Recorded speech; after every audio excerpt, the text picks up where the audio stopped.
one unfortunate subject which should not have existed, but right now it's become a national debate, which is rape, because of a certain horrible incident that happened in New Delhi. The whole country is talking about rape. So,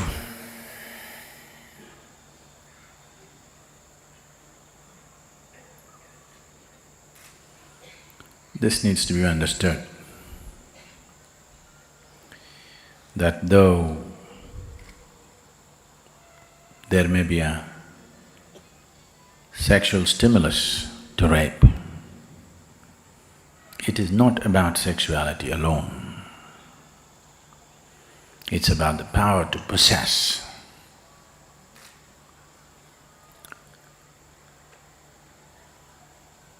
This wanting to possess comes from various things.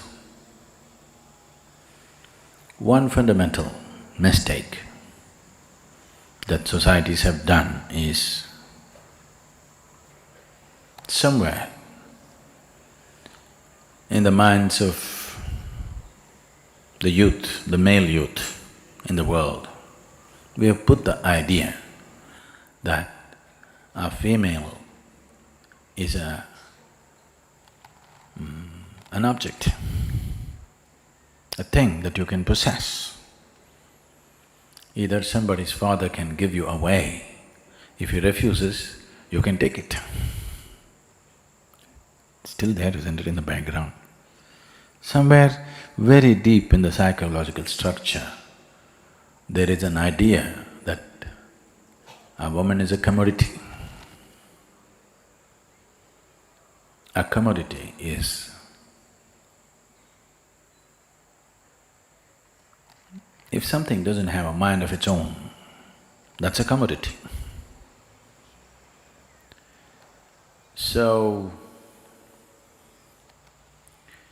this probably in some places consciously implanted, in many other places unconsciously implanted, but it's deeply implanted in people's minds. Without taking this away, just one more law, hang the rapist, castrate the rapist, is not going to really produce results. And where does this come from? They did a very wonderful thing in the ancient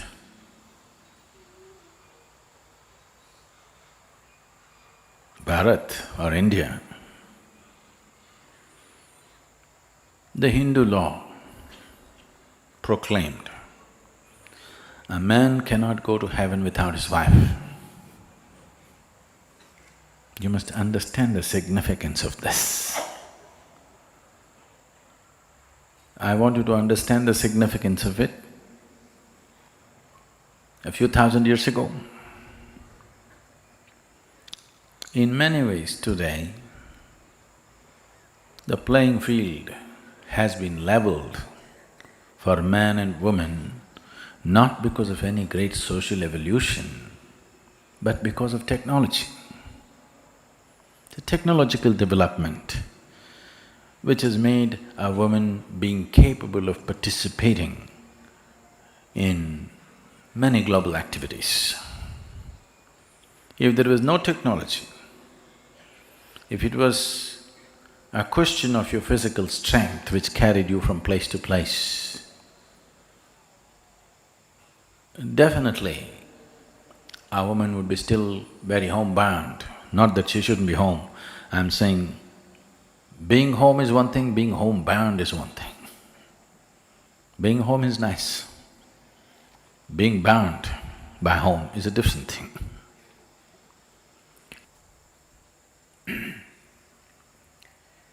So, yes, definitely, when somebody perpetrates a violent act, they need to be punished. But still, if you want a better society, not just better laws, a law or a punishment is only relevant after things have gone wrong. Hanging somebody, doing something else is still not going to fix somebody's life. If we want to see that things don't go wrong, there may be no absolute fix, but definitely there is something called as lowering the percentages or heightening the percentages. When you're dealing with a larger world, it is only a question of lowering the percentages. Maybe there is never going to be an ideal society where no such thing will happen. But in striving towards that possibility, the most important thing is we need to understand. Right now, the chant that we were doing is just about that. Still, in most minds, a woman means body parts, an accumulation of body parts. Yes? A breast, a navel, a curve, long hair, something. That's why many of you have short hair these days. One part of it you've gotten rid of. It is still a sum of body parts. Why is a woman a sum of body parts in someone who is not a woman? Is essentially this is springing. This is not just with a man, with a woman also, but she doesn't conclude, she does not make the same conclusions that a man makes, but she is also bound by the same limitations. The moment the boundaries of your physicality becomes ultimate boundaries of life, you do not experience your breath, you do not experience any transaction that's happening to keep you alive. This you think is ultimate boundary. If this is ultimate boundary, if I look at this, those who look like just like me, they are enemies we would like to get rid of. Those who look different, those who seem to have different kinds of body parts are something that you want to possess. So essentially, the problem is rooted in investing too much in physicality of life. If societies or human beings were experiencing their lives little more than their physical boundaries, these things would simply go down just like that. Maybe not eliminated, but would go down dramatically and considerably to a point where a few offenders, you can deal with them with punishment. You cannot deal a vast majority of population with punishment. Suppose 10, 15, 20% of the people are committing crime in a society, you cannot punish 20% of the population. If it's 1%, you can punish them, you can deal with punishment. If it's 20%, you cannot deal with punishment, it's not going to help. You want to hang 20% of the population? That's going to be worse than rape. And that's not going to help. So punishment, people think, is a deterrent. To some extent it is, maybe. For most people it is not. They will just try to do it more carefully. Yes, they will try to take more precautions about it. Maybe because they have to take more precautions, it may come down a little bit. But still, what's happening in one's mind and how it translates into life is the next step. But it's happening in your mind means when there's an opportunity, it will happen in reality. Right now, it seems there are over 500 rape video games, very popular. The video games go like this very popular video game goes like this. A mother with two daughters is in a railway station and the video game is about how to rape the mother.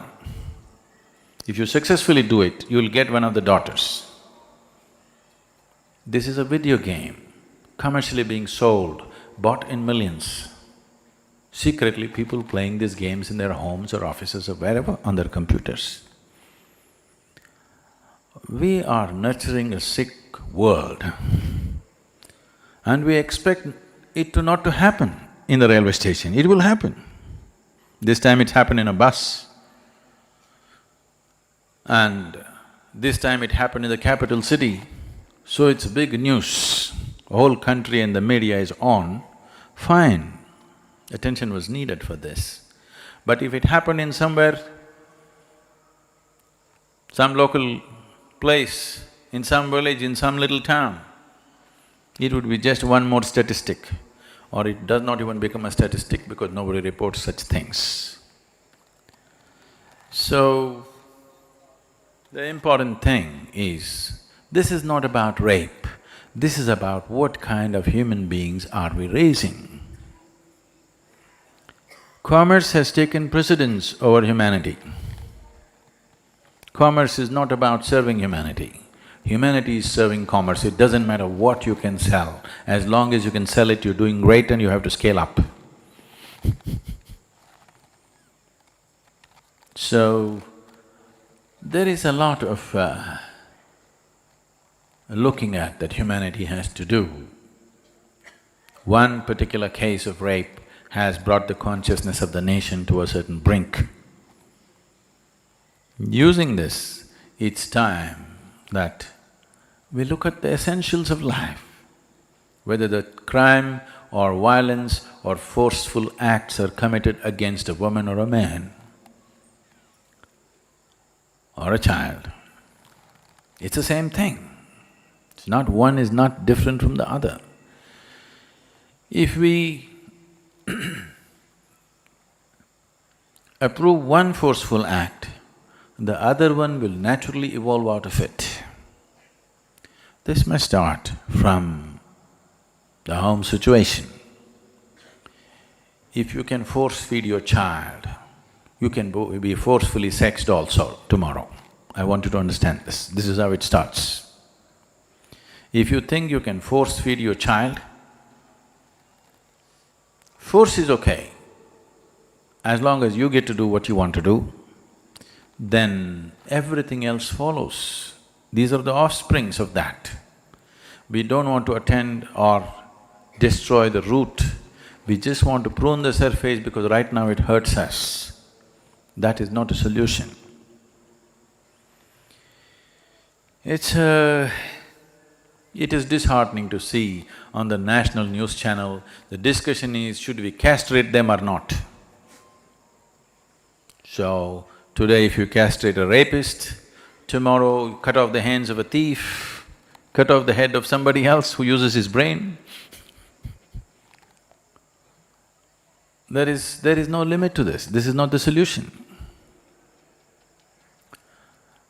Whatever sympathies you may have for the person who suffered, the victim, we must look for more profound solutions, more well-thought-out solutions, not simply reacting.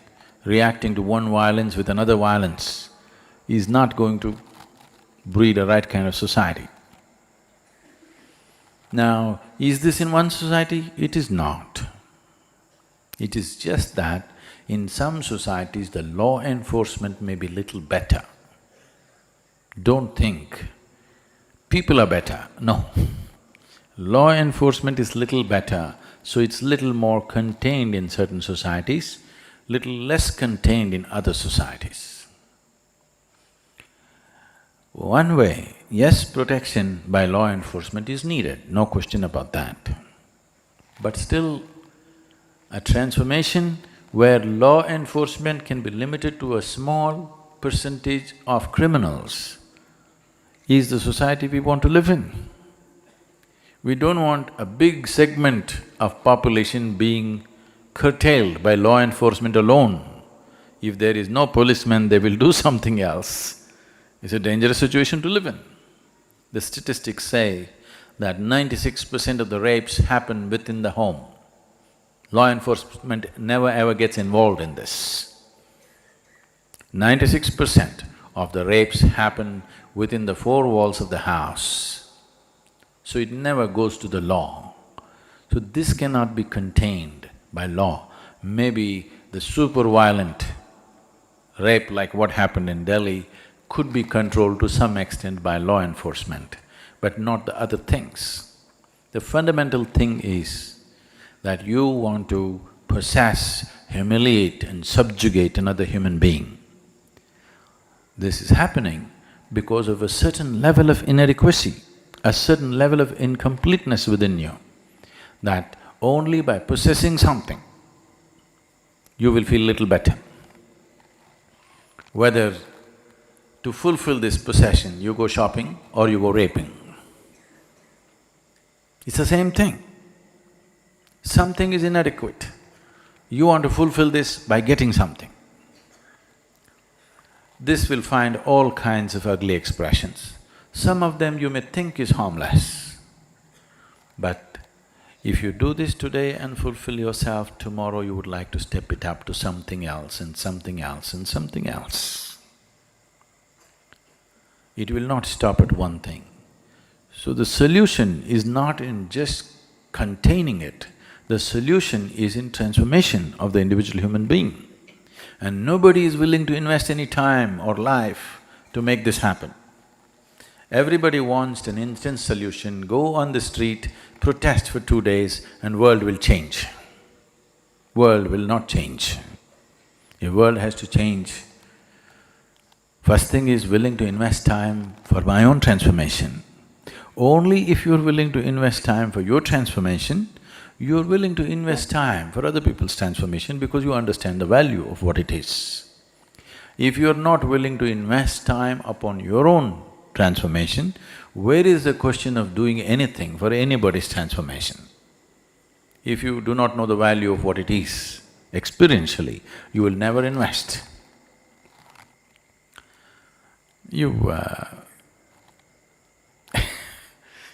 You see this every day, maybe you don't, I do.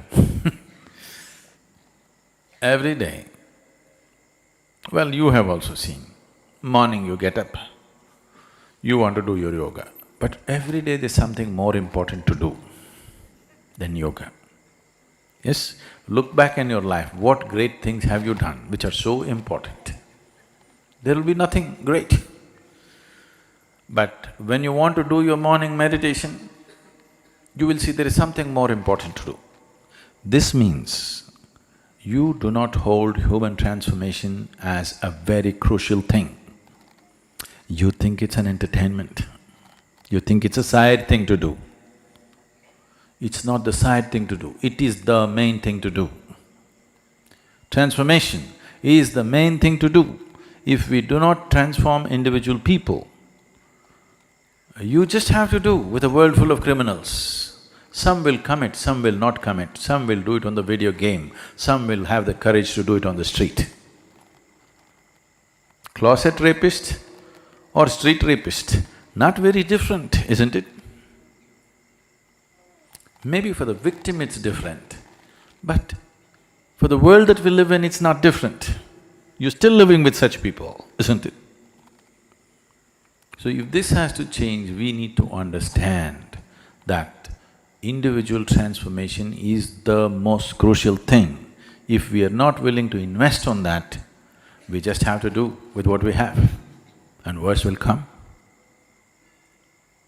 Not that it'll not come, worse will come. Every time there is no law in a certain place. Every time a war happens, what happens there? Apart from the killing, what happens there is worse than the killing. Almost everywhere. So, these are all the same people that you live with. These are your sons and husbands and brothers. They are so nice. But if nobody's watching them, they are something else. Transformation means just this, that who you are is not determined by other people's opinions or other people's presence. You are like this. Whether somebody is there or somebody is not there. This is the way you are. This is transformation. If in this direction, humanity does not make an investment, in this direction, if every parent does not invest upon their children to transform them into a more inclusive human being, inclusion just means this. Technically, to bring it down to very technical level, inclusion, don't teach it in the name of love, embracing the world, this and that. Inclusion just means this, that who you are is not limited to the absolute boundary of your physicality. It is little more. If it's little more, the very way you walk on this planet, the very way you breathe upon this planet, the very way you exist in this planet will be different, simply because your idea of who you are is beyond the boundaries of your physicality. If this one thing happens to the human being, suddenly he is different in every possible way. So, investing in a spiritual possibility, a possibility beyond one's physicality, is the only ultimate answer there is. But if you want long-term benefits, it's a long-term investment. Short-term, shoot the guy, hang the guy. Well, you will breed another 10 tomorrow. And don't think these rapists or whoever, some horrible creatures who landed from somewhere. Everybody has these drives, but many have cultivated a certain level of discretion where they will not allow their hormones, their urges and their longings to go beyond a certain point. Cultivating this discretion, some people naturally have it to a certain level, some people have a little less of it.